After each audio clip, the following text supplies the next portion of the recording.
한번 또 이런 질문 드리면서 시작해 볼게요. 여러분, 일하러 갈 때, 일하러 나갈 때 신나세요? 아니면 일이 다 끝나서 집으로 돌아오실 때 신나세요? 네, 멍청한 질문 같죠? 아침이 됐어요? 직장에 뭐 출근을 하시든 밭으로 뭐 하우스로 양계장으로 가시든 여튼 일하러 나갈 때 신나세요? 일하러 갈 때 아싸 일하러 간다고 아우 너무 행복하다 일하러 가서 혹시 그러신 분 계세요? 말씀만 하셔. 오늘 그냥 우리 모두 일 온몸 모아가지고 그분한테 몰아드리려니까 일하러 간 게 신난다 하시는 분들은 말씀만 하시라고요.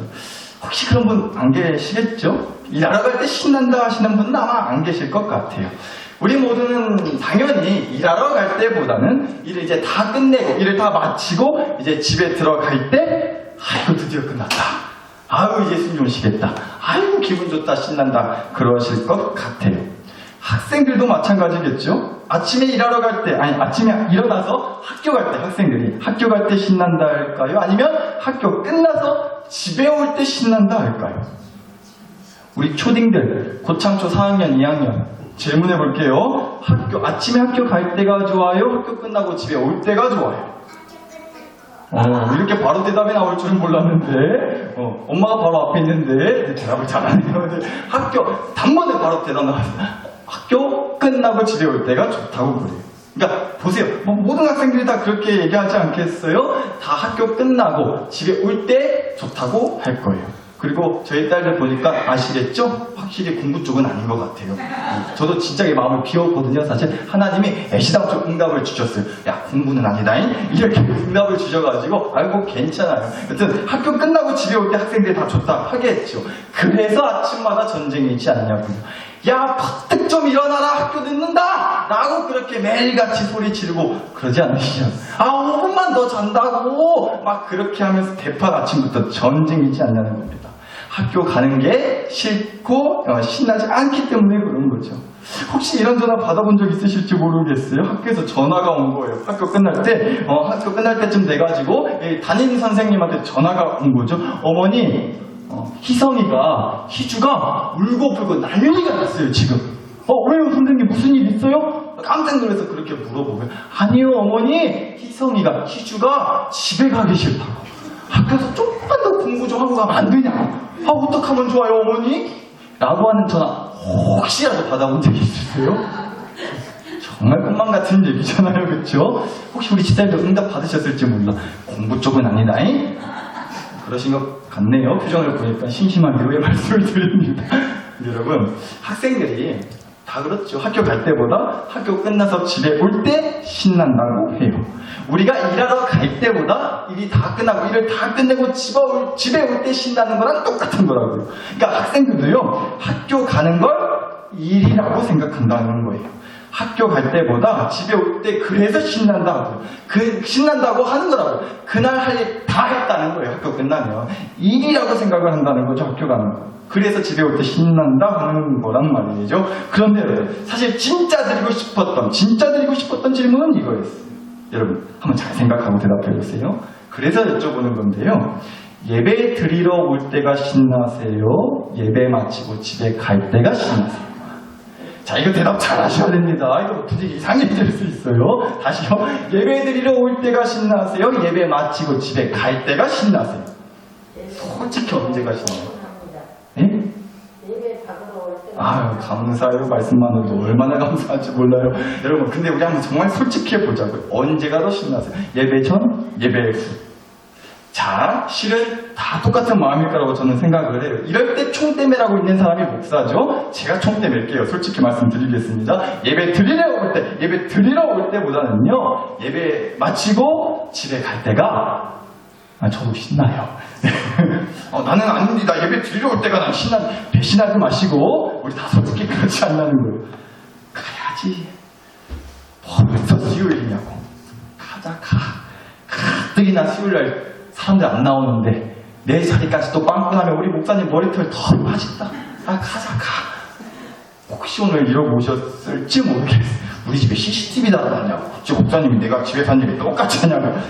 혹시 그러신 분이 계실지도 모르겠어요. 지금 제 눈을 피하시는 분들은 아마 그러신 거예요. 여튼간에 우리가 솔직히 때로는 그런 마음이 솔직히 들 때가 있지 않냐는 거예요. 왜요? 예배도 알게 모르게 우리가 일처럼 느껴질 때가 있거든요. 마치 일하러 갈 때 하나 신나지 않는 것처럼 예배 드리러 갈 때도 그닥 신나지 않는다 한다고. 그래서 일이 신나면 끝나는 것처럼 예배가 끝나면 신난다 하실지도 모르겠어요. 뭐 여러분 중에 예배 끝날 때쯤 돼가지고 8시 넘어서 예배 끝날 때쯤 돼가지고 막 예배 더 드리고 싶어가지고 막 아쉬운 마음이 들어가지고 집에 가기 싫다고 설교 좀 더 길게 해주면 안 되냐고 많이는 말고 그냥 좀만 더 한 새벽 2시까지만 하시면 안 되냐. 봐봐요, 아무도 아멘 안 하시는 거 우리 솔직히 그렇지 않냐는 거예요. 솔직히 예배 끝나면 아쉬운 마음이 드는 게 아니라 개운하고 일 끝내서 신난다 시원하다 할 거 다 했다 오늘 그런 마음이 들 때가 있지 않냐는 겁니다. 근데 여러분 정말로 저는 다 이해해요. 얼마나 피곤하시겠어요. 그래서 그냥 집에서 이 저녁에 이 밤에 아무것도 안 하고 그냥 들어 누워서 이제 TV 보면서 푹 쉬고만 싶으시겠죠. 그때 또 오늘 이렇게 이 저녁에 교회까지 오시고 어떤 마음으로 오셨던지 간에 이렇게 함께 예배 드리고 계셔 주신 것만으로도 여러분 모두는 진짜로 박수받아 마땅하세요. 정말이에요. 제가 그래서 오늘은 특별히 준비한 게 없어요. 준비한 게 없는데 선물은 미쳤으면 못했는데 진심으로 박수 쳐드리고 싶어요. 진심으로. 오늘 예배 나오신 여러분들이 정말 최고시고 멋지시고 이쁘시고 짱이시고 아무튼 축복 다 받아가세요. 정말 진심입니다. 근데 여러분 근데 우리가 때로는 솔직히 이렇게 예배를 드리러 온다는 게 피곤해서 오늘은 마음이 좀 그래서 또 무슨 바쁜 일이 좀 있어가지고 좀 빠지고 싶은데 좀 쉬고 싶은데 좀 그런 마음이 들 수가 있다는 거예요. 다시 말씀드리지만 저는 오케이라고 진심으로 이해한다. 근데 진짜 문제는 뭐냐면요. 그러면서 내 안에 아쉬움이 없다면 문제가 될 수 있다는 거예요. 그러니까 정말 솔직하게 여러분의 속마음을 한번 들여다보시면 좋겠다는 거예요. 내가 너무 피곤해서 도저히 무슨 일 때문에 어쩌다 예배를 안 드렸는데 그리고 나서 예배 드리지 못한 거에 대한 아쉬운 마음이 드는지 아니면 솔직히 예배를 안 드려서 신나는지 우리 스스로에게 솔직히 물어보자는 겁니다. 근데 여러분 제가 오늘 그렇다고 해서 앞으로 예배 절대 빠지지 마세요. 이제 출석 체크 깐깐하게 할 겁니다. 이런 얘기를 하려는 게 절대 아니에요. 그런 얘기가 아니라 만약 내 안에 예배를 떠올릴 때 혹은 더 크게 말해서요. 하나님을 믿음으로 하게 되는 모든 신앙생활이라는 것들을 떠올릴 때 그런 것들이 막 생각만 해도 신이 나고 그래서 막 더 하고 싶고 하는 게 너무 기쁘고 행복해요. 그래서 반대로 못하게 되면 아쉽고 뭔가 찝찝하고 힘이 안 나고 그래요. 그러면 전혀 문제가 될 게 없는데 만약에 그렇지 않고 오히려 하면 힘들어요. 그래서 반대로 안 하는 게 신나요. 예배 안 드리고 신앙생활을 안 하는 게 신나고 속 편하고 기쁘고 홀가분해. 만약에 그렇다면 우리는 예배를 신앙생활을 그저 어쩌면 일로 생각하고 있는 것일 수도 있어요. 일하는 거랑 똑같다고 생각을 한다. 그래서 하면 힘들고 끝나면 신난다 하는 거 아니겠냐고. 일이라고 생각해서. 여러분 우리가 지난 한 2달 되는 시간 동안 매주 수요일마다 나눴던 이 호세아 말씀은요. 바로 우리에게 그걸 얘기해 주더라는 겁니다. 호세아 말씀 당시에 북쪽 이스라엘 백성들이요. 하나님께 드리는 제사를 하나님을 위해서 한다고 하는 모든 신앙생활들을요. 마치 일처럼 했다는 거예요. 어디에도 기쁨과 행복과 웃음은 없었어요. 그저 하기 싫은 일을 하기는 해야겠어서 어거지로 했던 거예요. 그동안 해온 버릇과 습관이 있어가지고 그냥 형식적으로 의무적으로 후딱 일 끝내고 우리 할 거 하자고 우리 일 하자고 하는 그런 마음으로 했다는 거죠. 제사를 신앙생활을. 하나님이 바로 그걸 너무도 기분 나빠하셨다는 겁니다.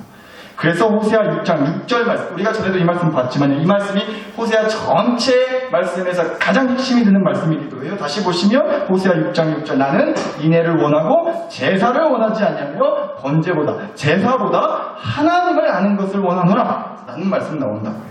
보세요. 하나님께서 무엇보다 우선적으로 원하시는 것은 그러니까 제사가 아니었다는 거예요. 하나님을 아는 걸 원하셨단 말이죠. 제발 하나님을 알려면 똑바로 좀 알라고 하셨다는 거예요. 그러니까 바꿔 말하면요. 당시 이스라엘 백성들은요. 하나님에 대해서 잘못 알아도 한참 잘못 알고서 그러고서 하나님께 제사를 드렸다는 거예요. 그런 백성들은 대체 당시 하나님에 대해서 뭘 어떻게 잘못 알고 있었느냐. 이랬던 거죠. 하나님한테는 제사만 드려주면 돼. 이 정도 하면 하나님이 좋아하셔. 이 정도 제사 드리고 제물 바치고 해야 될 거 어지간히 하면 하나님한테 할 거 다 한 거예요. 그리고 할 거 다 했으면 그다음부터는 우리가 하고 싶은 거 하면 된다고. 하나님 말고도 우리가 믿고 싶은 거 믿고 하나님 말고도 또 다른 거 의지할 거 없나 찾아다니면 된다. 그렇게 생각했다는 거죠. 그런데 백성들이요, 하나님을 몰라도 한참을 잘못 알고 있었던 거라고요. 하나님은요, 자기 백성들한테 뭐라도 콩고물 떨어질 게 없나, 뭐 뜯어낼 거 없나, 그런 마음으로 하나님께 제사 드려라, 뭐 해라 하시는 분이 아니시란 거죠. 하나님이 원하시는 건 그저 딱 하나였어요. 바로 관계였단 말이에요. 하나님이 원하시는 게 뭐였다고요? 관계였다고요, 관계. 그래서 하나님을 알기를 원하셨던 거예요. 그렇잖아요. 누군가를 안다는 건 그것도 제대로 똑바로 정확하게 알려면 오직 관계를 통해서만 알 수 있는 거잖아요. 여러분, 제가 뭐 고창 길바닥에서 돌아다니면 저 교회 목사인 거 아는 사람 한 명도 없어요. 머리 때문에 선운사에서 나온 줄 알아요. 그런데 여러분은 아시잖아요. 제가 교회 목사인 거 아시죠? 저 어디 교회 목사예요? 아니, 그 유명한 나사렛 교회, 그 좋기로 소문난 나사렛 교회. 아멘? 아멘. 나사렛 교회 목사잖아요, 그렇죠? 혹시 오늘 처음 아신 분 없으시죠? 여러분은 제가 누군지 다 아신다고요. 왜요? 여러분은 저와 관계라는 게 있잖아요. 우리 생판남 아니죠? 생판남 아니잖아요. 저와 여러분 관계로 엮여 있단 말이에요. 매 주일마다 함께 이거 외치는 사이지 않냐고요. 우리는 나사렛 교회 식구입니다. 저와 여러분들이 모두는 하나님 안에서 한 식구니까 그런 관계로 묶여있으니까 서로를 아는 것처럼요, 하나님도 그런 관계 가운데 서로를 알아가는 걸 원하셨단 말이죠. 그런데 이스라엘 백성들이요, 자기들이 할 일 틱하고는 할 일 다 했으니까 된 거 아니냐면서 틱하고 돌아가버리니까, 틱하고 하나님한테서 돌아서 버리니까 그걸 하나님이 너무도 기분 나빠하셨다는 거예요. 그러고는 오히려 세상의 우상신들을 더 알고 싶어하고 인간 왕의 힘에 의지해서 관계 맺기를 원해하니 하나님이 오직 화가 나셔가지고 아예 북쪽 이스라엘 나라를 그냥 망해버리게 하겠다라고까지 하셨다는 거예요. 그게 호세아 말씀이었어요. 그런데 여러분, 바로 여기서 또 제 안에 궁금증이 팍 튀어나오더라는 겁니다. 말씀드렸지만 오늘 호세아 설교 마지막 시간인데, 제가 이 호세아 말씀을 가지고 설교를 준비하면서 정말 1장부터 끝장인 14장까지 몇 번 이거 보고 또 봤는데요, 정말 이해가 가지 않는 게 하나 있었어요. 여러분, 방금도 말씀드렸듯이 호세아 말씀은요, 북쪽 이스라엘 나라가 이제 망하기 전에 주어진 말씀이었어요. 아수르라고 하는 나라 때문에 망하기 전에 하나님께서 호세아라고 하는 선지자를 세우셔가지고 이제 나라가 망하기 전에 백성들에게 하신 하나님의 말씀이었다는 거죠. 그래서 호세아 말씀이 시작하는 1장에서부터 이 나라가 이제 망하게 될 거라고, 나라를 빼앗기게 될 거라고, 이제 니네는 더는 내 백성이 아니라고, 뭐 그런 얘기로 시작을 한단 말이에요, 1장부터. 그런데 그게 이해가 가지 않더라는 겁니다. 아니, 하나님이 원하시는 건 딴 게 아니라 관계라고 하시면서, 아니, 나라를 망하게 하고 백성들 인생을 아주 쑥대밭이 되게 만들어버리시면 어떻게 하나님이랑 관계를 회복하고 하나님과 관계가 더 끈끈해져가지고 하나님을 제대로 알 수가 있겠냐는 거예요. 이게 말이 어찌 앞뒤가 안 맞는 것 같다는 생각이 들었다는 거죠. 아니, 그냥 제 생각에는 적당히 혼내시고 눈물 조각 흘리게끔 어지간한 벌 한두 개만 내리시면 되지. 아니, 그렇다고 나라를 홀라당 망하게 하시는 게 무슨 이게 서로 관계 발전에 도움이 되겠냐는 겁니다. 하나님 목회 그렇게 하시면 안 돼요. 다 시험 들고 삐집니다. 라고 하는 시건방을 제가 감히 떨게 됐다니까요. 감히 하나님한테. 근데 여러분, 정말 그렇게 생각이 좀 들지 않으세요? 아니, 우리도 그렇지 않겠어요? 내가 하나님한테 조금 서운한 짓 했다고 하나님이 그냥 내 인생을 홀라당 망하게 해버리시고 우리 집안 아주 그냥 뿔뿔이 흩어버리게 만드시고 그러신다면 여러분, 하나님과의 관계가 좋아지겠어요? 막 바로 깨닫고 회개하고 다시 하나님을 붙잡고 그러면 좋겠지만, 그것 때문에 오히려 더 하나님과 멀어지거나 하나님을 향한 더 원망의 마음이 쏟아져서 오히려 관계가 더 나빠질 수도 있지 않겠냐고. 우리 솔직히 그러지 않겠냐는 겁니다. 그러니까 아무리 하나님이 좀 그래도 나라를 망하게까지 하는 건 너무하신 게 아닌가라는 생각이 들더라는 거예요. 여러분, 만약에 여러분 자식이 여러분 지갑에 손을 댔다고 해보자고, 뭐 많이는 안 가져갔어요. 왜냐, 애당초 지갑에 돈이 많이 안 들어있기 때문에. 그래서 자식님도 부모 지갑에 손대려고 열어봤다가 우리 엄마 아빠 참 안 됐다, 참 딱하다, 돈이 얼마 없어가지고 그냥 지갑에 손대지 말아야겠다 하는 반성의 마음이 들 법하다가도 이제 기도하고 결단한 대로 이제 지갑에서 돈을 얼마 한 3만 원 더 훔쳐갔다고 해보자고요. 그리고 나서 나중에 이제 걸려가지고 어떻게 부모 지갑에 손을 댈 수 있냐고 그러면서 그날 은사무소 쫓아가서 이 새끼는 더는 내 새끼 아니어라. 호적에 파버리시오. 그러시겠냐는 겁니다. 전에도 한번 말씀드렸지만 물론 간혹가다 그걸 또 기회로 삼으시는 분들이 몇 분 계시긴 한 것 같아요. 건덕자나 잡았다고 연극고사를 기회 잡았다고 그러신 분이 혹시 계실지 모르겠지만 사실 그렇지 않잖아요. 세상 어느 부모가 그러겠냐. 기다하게 혼쭐 내고 다시는 그러지 말라고 대통 한 소리 하면 했지. 그렇다고 해서 부모 자식 간의 연을 끊지는 않는다는 얘기예요. 그러니까 우리 하나님 아버지가 진짜 보통 아버지가 아니시라는 거죠. 살짝 혼내시는 정도가 아니라 아예 망하게 만들어버리시고 흩어버리시고 무너뜨려버리시는 우리 분이 우리 하나님 아버지라는 겁니다. 여러분 우리가 계속해서 만약에 하나님께서 그런 하나님이시라고 한다면 그런 하나님과 우리가 좀 관계를 계속 이어가고 싶은 마음이 들겠냐. 이거 괜히 엮였다. 뭐 이런 분이 다 있냐. 나는 오히려 그런 좀 안 좋은 마음이 들어서 관계를 확 그냥 오히려 끊어버리고 싶은 마음이 들 수도 있지 않겠냐는 겁니다. 그런데 여러분 이 호세아 말씀을요 이렇게 하나님께서 이스라엘 나라를 망하게 하셨다라는 그런 내용으로만 보면 어쩌면 반대로 하나님과 더 깊은 관계를 맺기 어렵겠다는 생각이 들 수도 있어요. 그런데 이 호세아 말씀은 절대 그렇게 봐야 되는 말씀이 아니더라는 거예요. 이스라엘 나라를 망하게 하신다. 그게 아니라 오히려 망해가는 이스라엘 나라를 하나님이 다시 살리시겠다. 로 봐야 되는 말씀이 호세아 말씀이라는 거죠.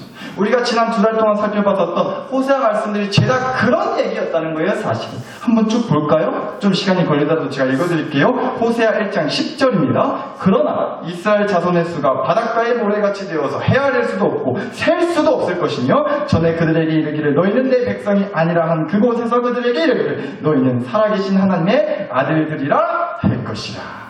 아멘. 호세아 2장 14절 15절을 보셔도요. 그러므로 보라 내가 그를 타일러서 거친 들로 데리고 가서 말로 위로하고 거기서 비로소 그의 포도원을 그에게 주고 아골골짜기로 소망의 문을 삼아 주리니.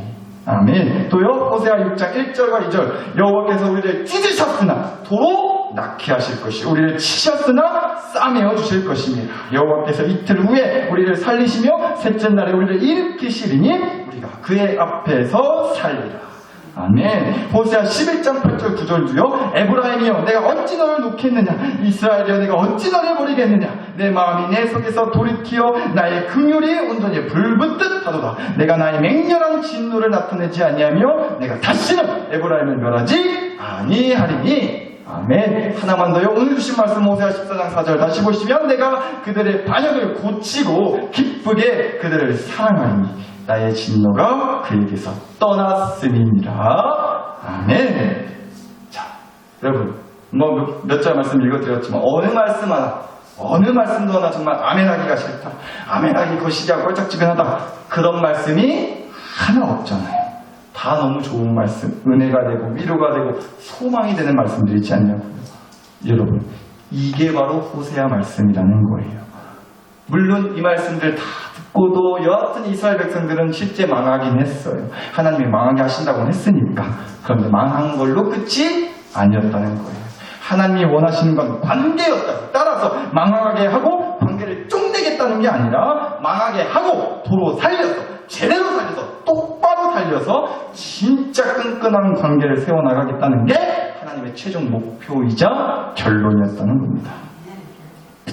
그저 때 되면 뭐 제사나 받고 그리고 나서 할 일 다 했으니까 각자 갈 길 가는 그런 일적인 관계로 엮이는 거 말고요. 하나님이 진짜로 원하셨던 건 삶 가운데 이어지는 관계였단 말이에요. 삶 가운데 함께하는 관계를 진짜로 하나님이 원하시는 최종 목표로 삼으셨다는 겁니다.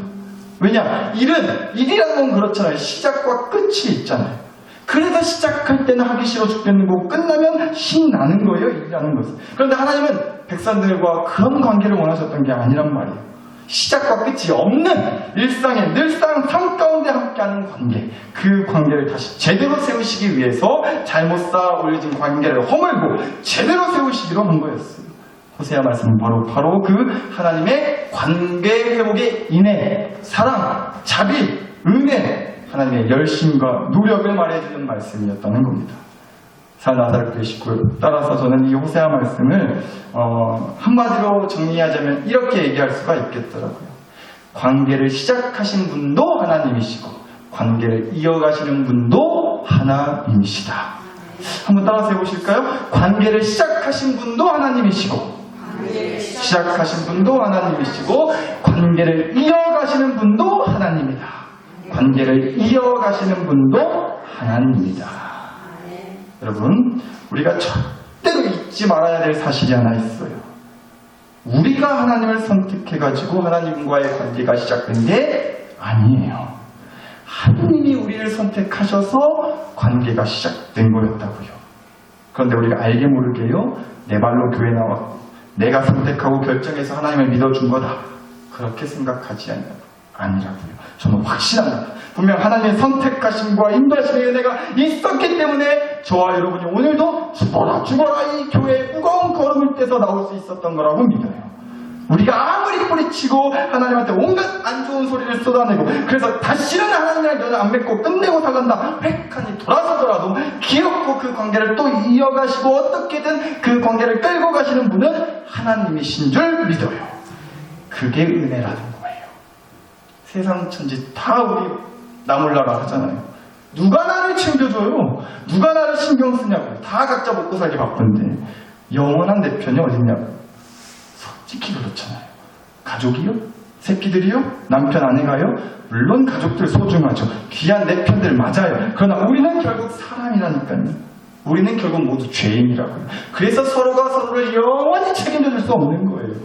그런데 그런 우리에게 손을 내밀어 주시고는 내가 너의 영원한 편이 되어 주겠노라고, 내가 너의 영혼을 영원히 책임져 주겠노라고 관계를 시작해 주시고, 그리고 나서도 우리가 툭하며 뿌리치고 툴툴대면서 찢어질랑 말랑 끊어질랑 말랑한 그 관계를 기어코 다시 이어주시는 분이 바로 우리 하나님 아버지신 줄 믿습니다. 이게 은혜라고요. 이게 우리로 하여금 또 하루를 살아갈 힘이 된다는 겁니다. 여러분, 이런 말이 있더라고요. 오늘 설교 제목에 결혼이라고 제가 써놨는데, 결혼은 이 말의 줄임말이라고 하더라고요. 누가? 결혼. 결국 혼자다. 결국 혼자다. 앞글자를 따서 줄인 게 결혼이라는 거예요. 아멘이 되시나요? 오늘 했던 말 중에 가장 은혜를 많이 받으실지도 모르겠는데, 맞다고 그렇다고 혹시 그렇게 얘기하실지도 모르겠는데, 여튼간에 여러분, 끝으로 여러분에게 이 말씀 드리고 싶어서 꺼낸 얘기였습니다. 누구는요, 결혼을 결국 혼자다의 줄임말이라고도 해요. 그러니까 뭐예요? 결혼을 해도 때로는 외롭고 서럽고 혼자인 것만 같은 마음에 울적하기도 한다는 거겠죠. 그런데 여러분, 호세아 말씀을 통해서 본 우리 하나님은 다르시다는 거예요. 호세아 말씀에서는 유독 하나님이 이스라엘 백성들과 마치 결혼한 부부처럼 결혼한 부부 사이라는 식으로 관계를 말씀하셨어요. 하나님과 이스라엘 백성들 사이를. 그런데 우리 하나님의 결혼은 다르다고요. 결국 혼자다의 결혼이 아니고요. 하나님의 결혼은요, 결코 혼자가 아니다. 의 줄임말이라는 겁니다. 하나님과 하는 결혼은 결코 혼자가 아니다. 사 나사렛 교회 식구 여러분, 제가 이런 질문을 간혹 드렸던 것 같은데, 하나님 믿고 뭐가 좋아지셨어요? 하나님 믿고 나서 뭐가 좋아지셨죠? 하나님 믿고 나서 살림살이가 폈어요. 병이 싹 다 났어요. 가족들끼리 사이가 좋아졌어요. 이런 귀한 간증들도 많이 있어요. 근데 여러분, 그런 것들은 다 지나가는 것들이에요. 하나님 믿고 나서 살림살이 좀 폈어도요, 얼마 못 가서 살림살이 힘들어진다 소리 나온다고요. 병이 다 나았다고 해도요, 요새같이 또 다시 추워지면 감기 걸리고 까딱 잘못 자빠지면 뼈 부러지고 한다는 거예요. 가족들 사이요, 더 잘하시잖아요. 어떤 날은 좋았다가 그 다음날 또 나빠졌다가 좋다 나빴다 하는 게 가족 사이지 않냐고요. 그러니까 그런 거 말고요, 있다가도 없고 사라지고 마는 그런 것들 말고요, 하나님 믿고 나서 뭐가 좋은 거냐면요, 하나님과 결혼하게 된다는 거예요. 그래서 내가 더 이상은 결코 혼자가 아니게 된다는 거예요. 하나님이 주시는 그 위로, 그 진심, 그 사랑, 그 인애, 그 든든한 관계가 주는 은혜가 하나님 믿고 나서 정말로 좋은 가장 큰 이유라고 저는 믿습니다. 그런데 여러분, 우리 결혼 잘한 거예요. 하나님이랑 결혼한 거 잘하신 거라고요. 이 마음으로 앞으로 천국 땅 밟기 전까지 하나님이랑 결혼생활 끝까지 잘 이어질 수 있게 해주시라고.